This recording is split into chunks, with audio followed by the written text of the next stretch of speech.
پہاڑی زبان میں اپڈیٹ سنیے۔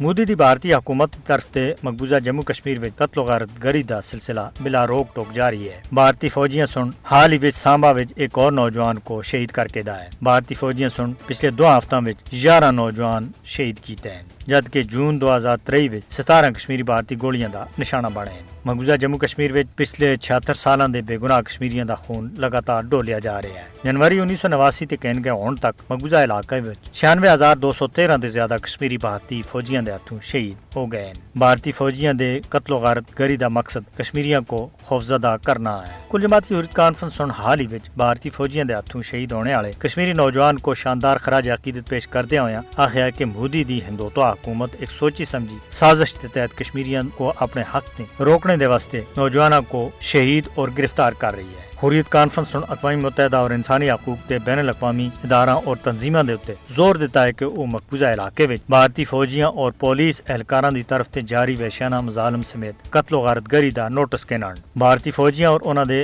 حمایت یافتہ دہشت گرد گروپاں دے ہاتھوں بے گناہ کشمیری نوجواناں دے قتل عام سن یہ گل ثابت کر کے دی ہے کہ بھارت سن مقبوضہ علاقے کو ایک قتل گاہ وچ بٹا کے دا ہے۔ مودی کو یہ گل یاد رکھنی چاہیے کہ کشمیری آزادی دے واسطے مرنے دے واسطے تو تیار ہیں، لیکن انہاں کو بھارتی غلامی کسی بھی صورت وچ تسلیم نہیں ہے۔ مہذب دنیا کو مقبوضہ جموں کشمیر وچ بے گناہ کشمیریاں دے قتل کو روکنے دے واسطے مداخلت کرنی چاہیے۔